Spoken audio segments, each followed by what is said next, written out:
Okay, thank you very much, Robert and Stefan. So we finished this morning with the estimation of conditional quantiles for elliptical distribution, especially for high-level quantiles. And so the conclusion is also that if you have a model which is correct for your data, then you could use some exact computation in order to estimate the conditional quantiles. But sometimes you don't have such structures. For example, considering that the whole vector xy is elliptical or is Gaussian or is something else, is often a strong assumption. And if you don't have such a structure, so there are several ways to deal with. And what we propose now is to deal with this question with random forests. So as I said this morning in the beginning of my talk, there are other ways to do it. For example, with neural networks or with nearest neighborhood. But for this afternoon and also for tomorrow morning, we will really focus on random forests. So I will briefly recall what is a tree, in the sense of the classification and regression tree from Breiman, and I will speak about also forests. And then I will explain how we could estimate conditional distribution with random forests. And then I will switch to quantile-oriented sensitivity analysis estimation. And then we will have some simulation studies because there are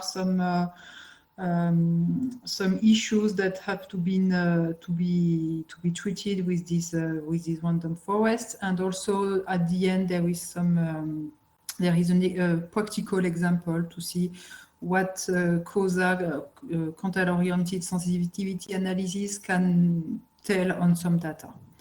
Okay, so that's the schedule for this afternoon and tomorrow morning.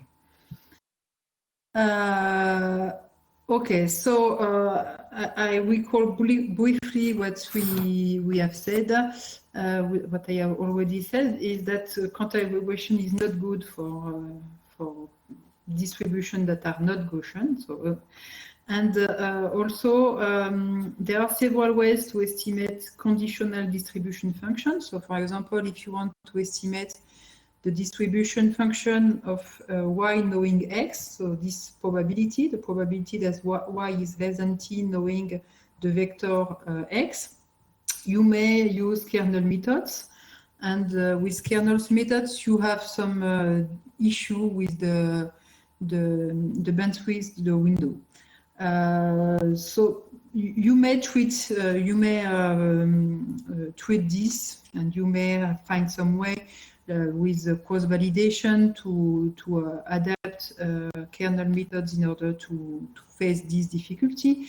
But we decided to turn to random forest methods, and especially we will have a focus on causa indices.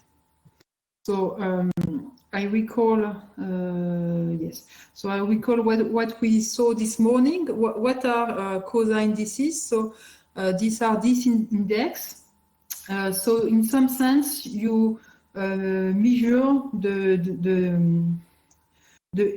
difference between some distance between y and its quantile, and y and its conditional quantile with respect to some variable which is here xi. So you have as many indices as you have coordinates on your vector x. So keep in mind that this function psi alpha is some distance in some. Okay, so there are two ways to write these indices, either with this minimum function or directly with the quantile. So Of course, estimating the quantile is not so difficult, but estimating the conditional quantile is more tricky. So that's why we are focusing on conditional quantiles. So, we will do this with random forests. So random forests is an aggregation of trees, and more specifically of CART trees. So CART is for classification and regression tree. So it comes from Leo Breiman in the early 2000s. So what are these classification and regression trees? So you consider Y, which is an output variable. So we will only consider regression trees. So this means that we will only consider Y as a numerical random variable. And we have input variables, which are here x1, x2, and so on, xd.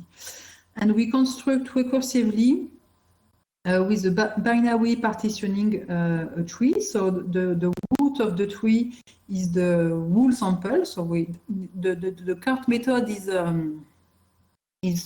method which is based on the sample of the x and the y, and we will separate the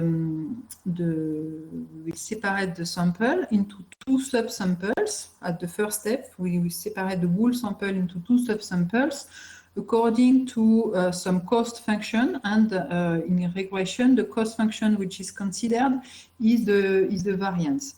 So we have so you have the variance of y on the root node, and then you will consider subsamples. So you will consider the variance of y on this subsample and the variance of y on this subsample. And how will you choose the subsample? Simply, you will consider all the variables xi and all the possible all the values that xi takes. And you consider on the left you consider only the element of the subsample such that xi is smaller than di, and on the right subsample you consider only the elements of the sample such that xi is greater than di. So you compute all the variances, and at the end you will choose an index I and a value di, such that the variance on the two, the sum of the variance on the two sun nodes is minimum. So this is quite, I mean, the construction is,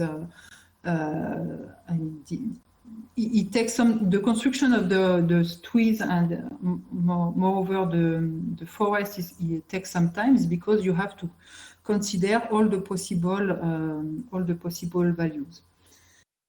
Okay, so and you continue like this, and at the end, so you have some stopping rule. At the end, you will have a tree, and you will focus on the leaves.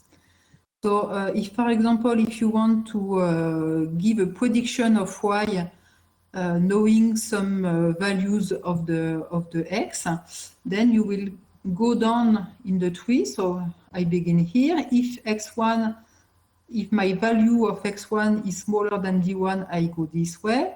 If my value of x2 is greater than d2, I go this way. And if my value of x1 is smaller than d3, I go this way. And at the end, I arrive here. And then I will give some prediction of y, which will be the mean of y on all these subsamples. So this is the principle of the classification and regression tree. What is known is that the prediction that it gives are not robust. This means that if you change a bit the sample, then the tree may change a lot, and then your prediction may change a lot also. So what has been done for several years is has been to aggregate different trees. So this is why we speak of forest, because we have a lot of trees. So what we call random forest is the principle to aggregate several card trees in order to reduce the estimation variance and to have more robust estimations. So you begin with a training sample. So we will denote this dn. So dn are replication of xi and yi.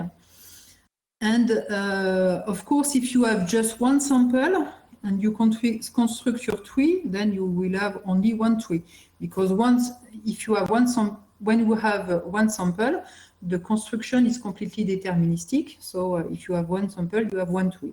So you will generate subsamples of dn with some bootstrap procedure. So we will denote by theta L the random variables that are used to subsample to have some subsamples. Okay, so what we do in order to construct one tree, we consider the learning sample dn. We make some bootstrap on it, on some subsample on it. So we choose with repetition elements of dn, and this will give us a new sample. And then with this new sample, we construct one tree, and then we do it again several times. So we will have at the end something like k trees, which are constructed with bootstrapped samples. So this is one point. One point is that we have some bootstrap on the initial, on the learning sample, but we also consider not all the variables at each split. So this is especially interesting if you have many xi. So for example, if d here is large, if you want, each time that at each node, you will, for example, if d equals I don't know 500, then you will have here to consider the 500 variables xi and all the values that the 500 variable xi take. So this will be quite heavy in order to make the split each time. So in order to do this more quickly, people propose to do some what is called bagging. And bagging is that you will choose randomly at each split, you will choose randomly some of the xi, not all. So what we consider here, which is big theta, these are random variables that tells you for the k trees, for each tree, theta, for example, for if you consider the L's tree, theta L will tell you which one of the people in the learning sample you will choose and which one of the x1, x2, xd you will choose.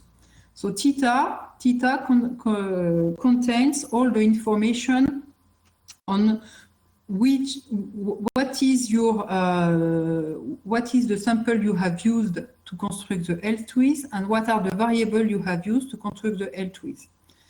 So we consider that these are independent random variables and they have all the same law, and this theta is independent of the training sample. So this is some formalization, but it will be important in order to get some theoretical results on the trees. Okay, so you have this variable theta, which contains the bootstrap and the bagging information. And then we will consider an of x theta L dn will be the leaf, which contains x, and on the tree the number L. So the leaves are these final nodes, and for any variable for any values of x, then you have only one leaf, because the leaf gives the partition of all the space.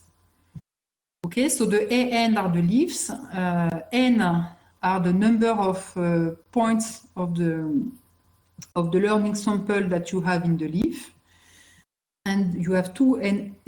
So you have the N, which are the number of points of the initial sample that you have in the leaf, and the NB, which are the number of points of the bootstrapped sample that you have in the leaf. So because for each tree, you construct the tree with a bootstrapped sample, and then you can consider this bootstrapped sample for your prediction, or you can consider the original sample for the prediction.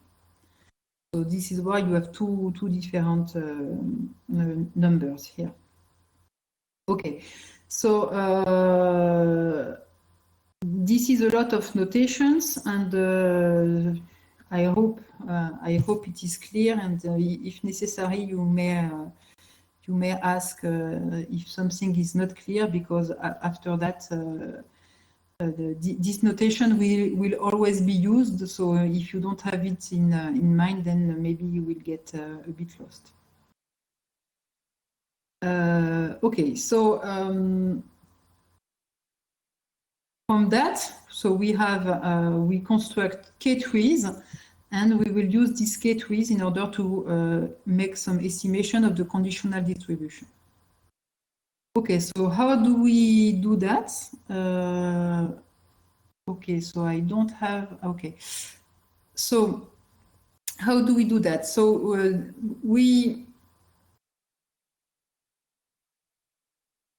there are two as I told before, there are two ways to deal with random forest. Either you can make the prediction with the original samples, which is what is done here.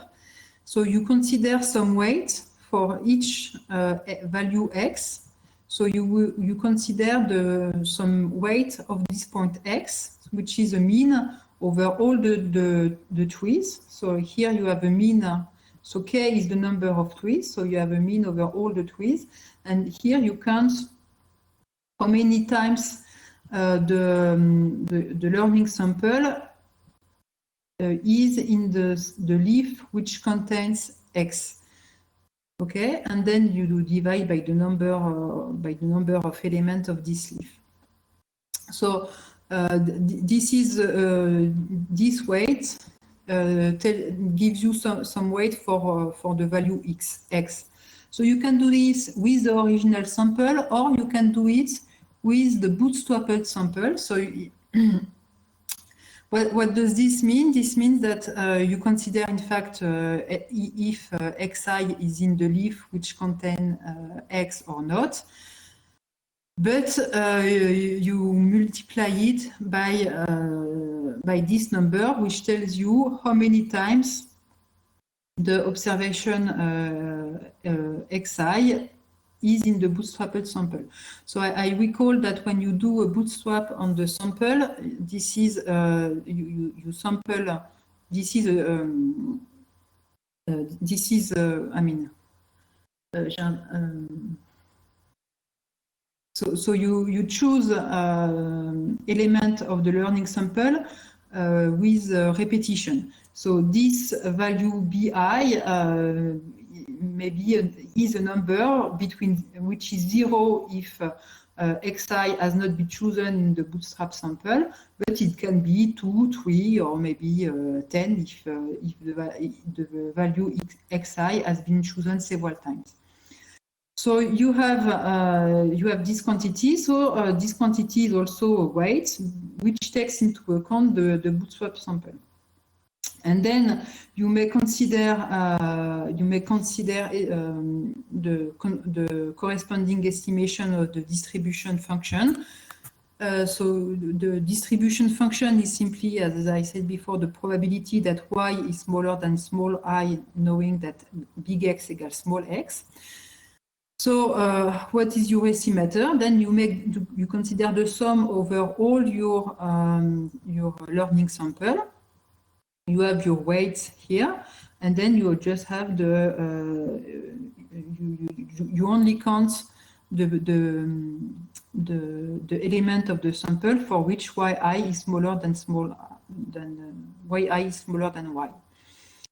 So these weights are really, this is also a kind of nearest neighbor method, because these weights in some sense give you some, gives you which are the xi that are close to x.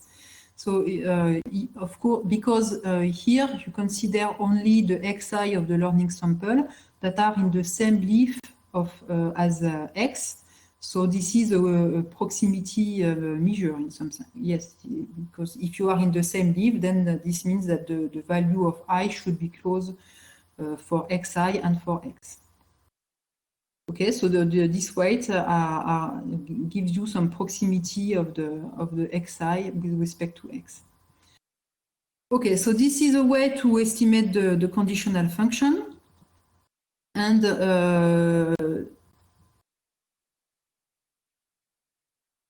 okay, once you have the conditional function, then you can estimate the conditional quantile by simply taking the corresponding value.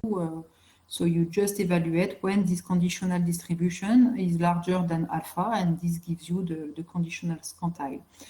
And this is quite straightforward to have, if you have some consistency arguments for the conditional distribution function, then you will have the consistency for the conditional quantiles.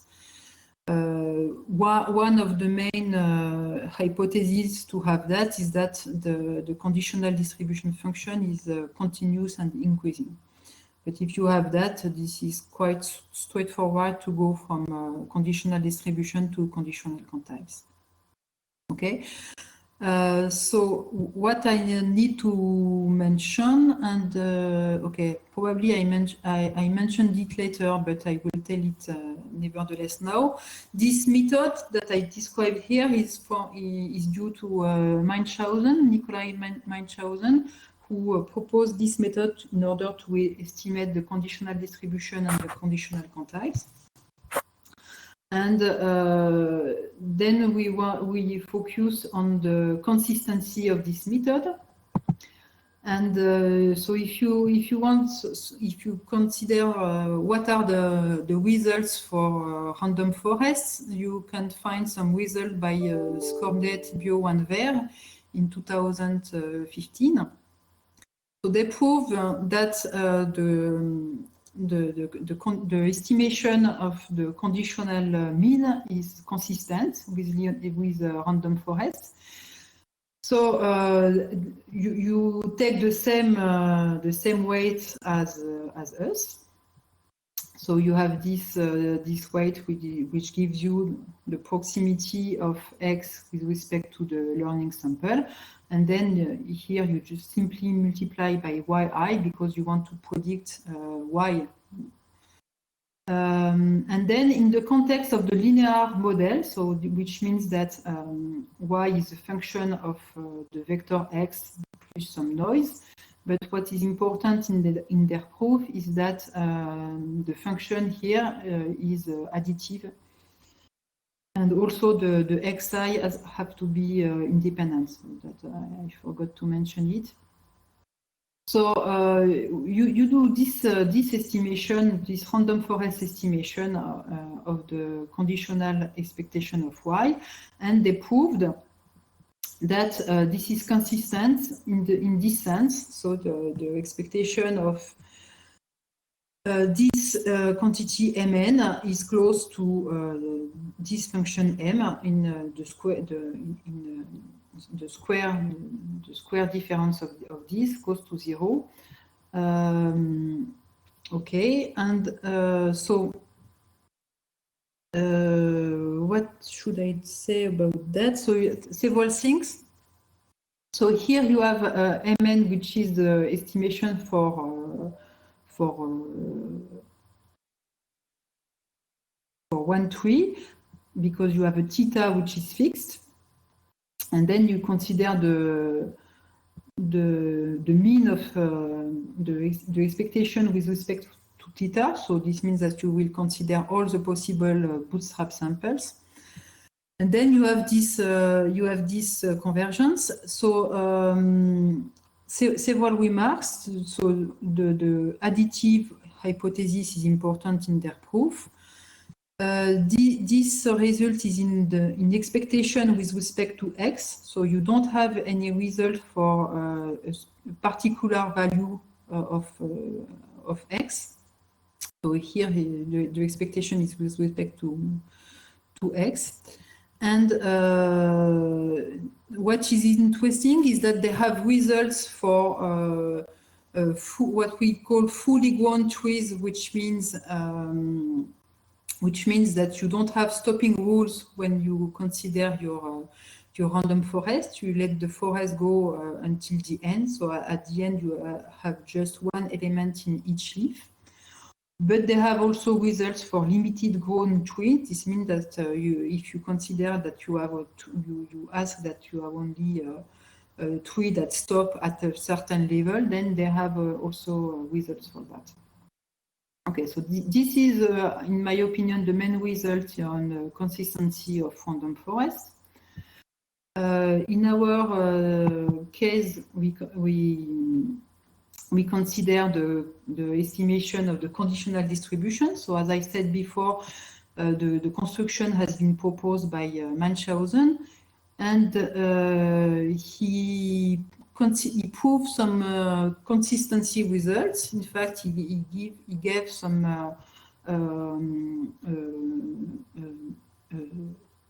L2 consistency results. But in his proofs, he considered that the weights, the W, are constant. Of course, if you look at the definition of the weights here, so you see that these weights that depend on the variable theta, which means that they depend on how you did the bootstrap and the bagging in the construction of your tree. And it depends also heavily on the sample dn. So you cannot consider that these W are constant. Indeed, they are not constant. But if you want to make a simpler proof, you may. That's what the Munchausen did. You may consider that the yi are deterministic. And then he needs some assumption on the tree growth and on some regularity on the conditional distribution function, and then he gets some convergence in probability for the estimator of the conditional distribution function. Okay, so that's are the main results in our context. And what we propose is some consistency results under some other assumptions. So first of all, we don't have the assumption by Skornet, Bio, and Ver that the relation between y and x is additive. So we don't have this hypothesis. And we have some hypotheses on the way the tree grows. So K, I recall that K is the number of the tree in the forest. So we just ask that we have a number of trees which is polynomial with respect to n. It could be also logarithmic with respect to n. So this is not very, very important. This is just to say that, okay, we have a relationship between the number of trees and the number of the size of the sample. And then we ask the way that the tree grows. So we ask that in each leaf, so NB, it's the number of the bootstrapped sample that we have in each leaf. So we ask that this is large enough. So The idea is to say, okay, we will estimate quantiles on each leaf. And if we want to have a good estimation of quantile on each leaf, we need that the number of elements of each leaf is large enough.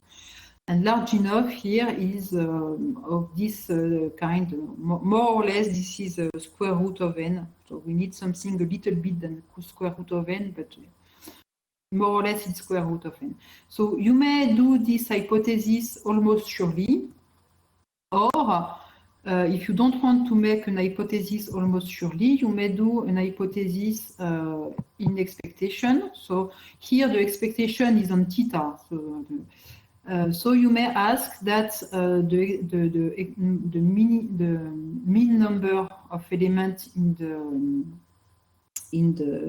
the leaves is of the same order as before, but because this is only an hypothesis on the expectation, you also need to control the variation, and you may control the variation with this variation coefficient, which is the variance over the expectation. So you ask that this variation coefficient is small enough.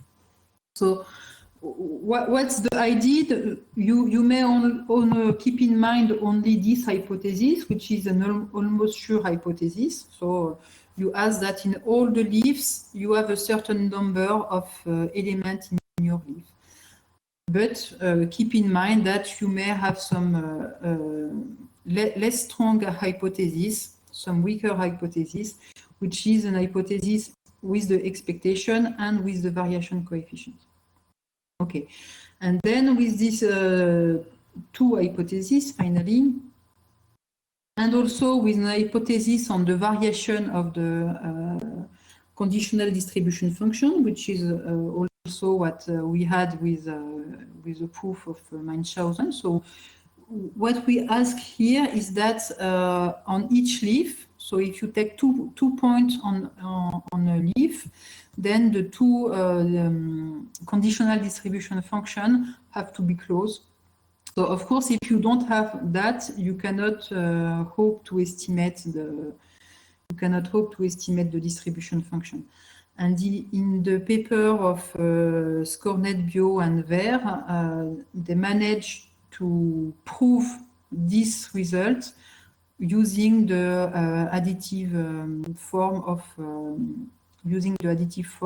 the relation between y and x. So because we don't have this additive form, we need some kind of hypothesis, which is this one.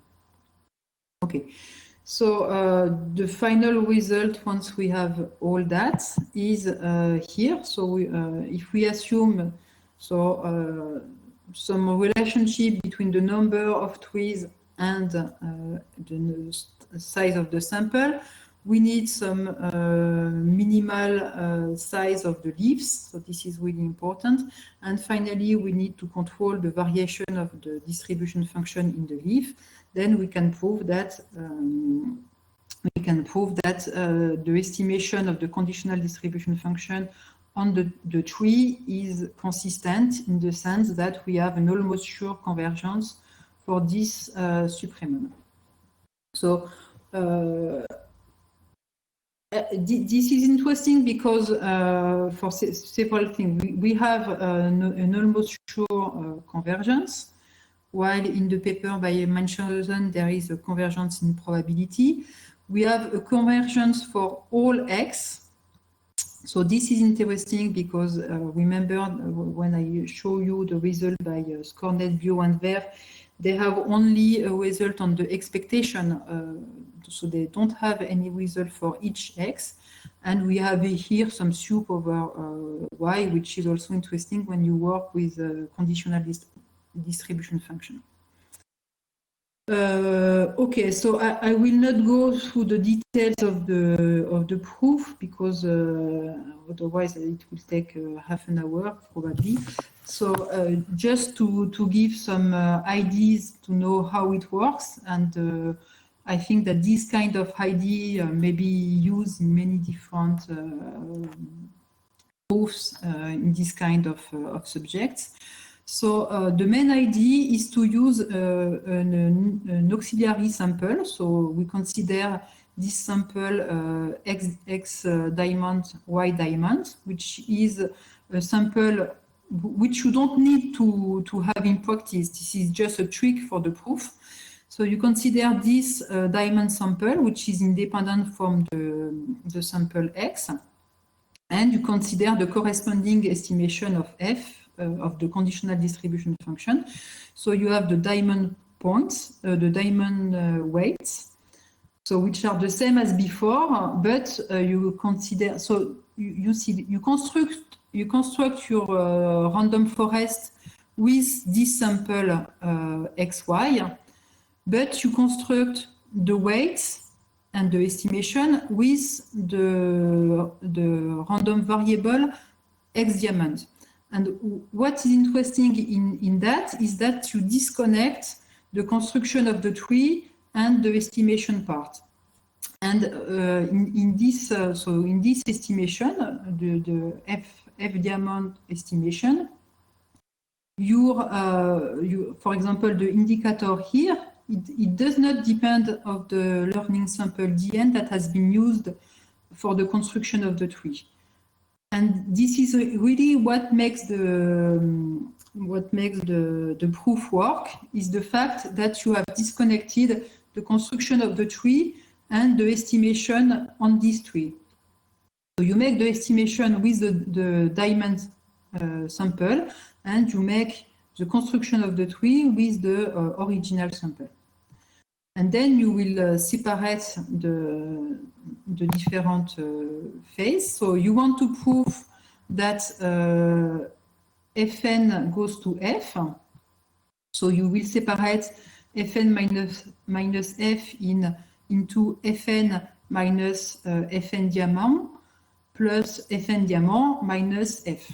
Okay. And then, okay, so you will prove that these two different parts goes to 0.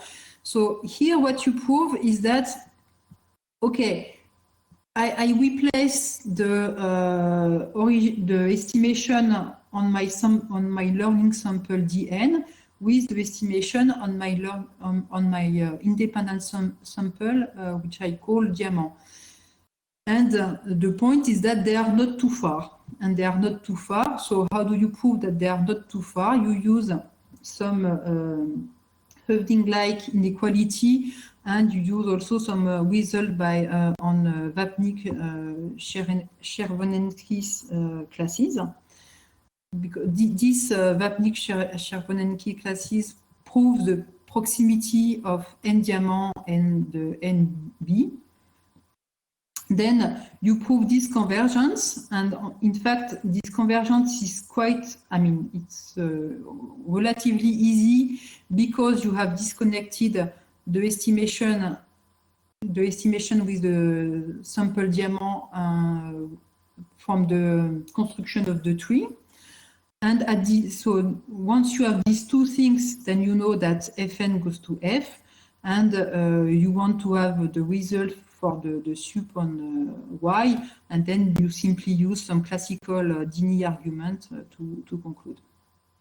Okay, so probably yes, probably I can end here for today, or I can continue, but it could be a good moment to stop.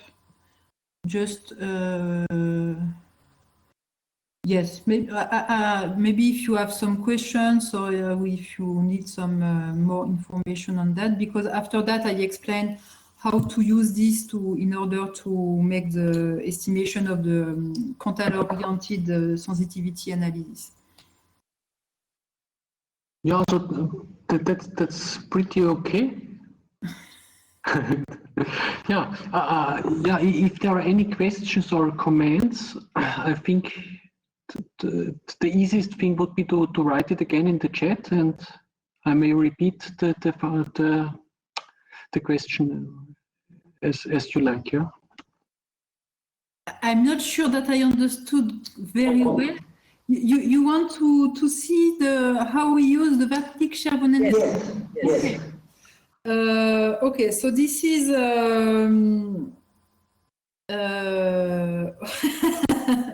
okay. So this is the most technical part of the. Okay, maybe you can discuss this in the discussion session. I didn't understand. No, maybe we can talk about these technical things in the discussion session later. Yes, so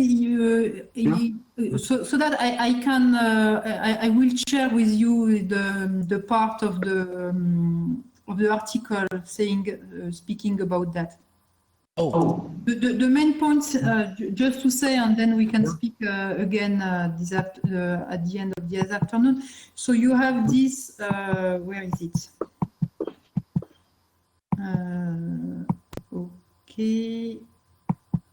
Okay, here you have so this number. So this is the number of points of the bootstrap sample that you have in a leaf. Mm-hmm. And more or less, you want that if you divide this n or this one, this is more or less the same. If you divide this n by the small n, you want that this is close to the probability that X is in the leaf, because okay, so that's the point, and the Vapnik-Chervonen classes allow to prove that. It gives you a way, it gives you a bond on big N divided by small n minus the probability that X belongs to A. So you have this bond with, you know, some exponential and so on. And then this is why we have this condition, where is it? This condition here in order to make the things go to zero. More or less, this is the thing. And an important point is that if you think of the leaves in terms of partition of the space, then the leaves, they are constructed only with, you cut with respect to x1, for example. So this means that you have a cut in this direction, then you cut with respect to x2. This means that you have a cut in this direction. So the leaves are hyperrectangles. And hyperrectangles, they have a small Vapnik-Chervonen dimension. I mean, you control the VC dimension of these leaves because they are hyperrectangles. That's more or less the point. We can go in further details if you want. thank you. Welcome. But this also means that you need more trees in the limiter. Sorry? To really catch the right fraction, you need more and more trees. That's why the K needs to increase as well. Right? I'm sorry. So yeah, you need more and more trees at the same time, or that you. So it's also hidden a little bit in the condition one.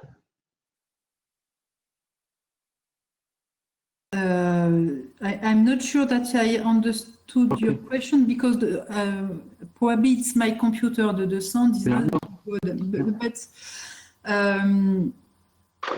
But there is a question by Pierre Butelot. Do you see it or? Yes. Okay. May I ask two questions? Yes, sure. The second assumption is quite strong. How does it constrain the length of each tree? And the first assumption is surprising because there is an upper bound. Okay. Yes. So the second assumption, yes. So this is in some sense this is strong. You have to keep in mind that in all the proofs of consistency on random forest, you have some kind of assumption on the way the tree grows. For example, if you think to the result by Scornet, Bio, and Verle, so they have an hypothesis on the number of leaves in the tree. So they ask that the number of leaves in the tree is in some relationship with n, that I don't remember exactly what the relation is. Here we have a condition on the number of elements in the tree. So you may say that it is stronger. I am not sure, because when you use a random forest algorithm, the number of elements in the leaves is a parameter of your algorithm. So this is something that in some sense you may control. Okay, I'm not sure that I reply in a good way to your question. The second one is just, I mean, the proof that we did will not work if we have too many trees. So if we have, I mean, if we have more trees, I mean, if you have a number of trees which is more than polynomial with respect to n, then the proof does not work. Maybe it is just some technical thing, but the point is that in any case, you don't want to have a random forest with too many trees. So for me, it is not really, this assumption is not really a problem. The second one, I agree that it is a bit strong. But on the other side, we don't have a hypothesis on the form of the regression function. I don't know if I answer correctly to your question, Pierre. Okay, so. Yeah. Okay, yeah. Then thanks.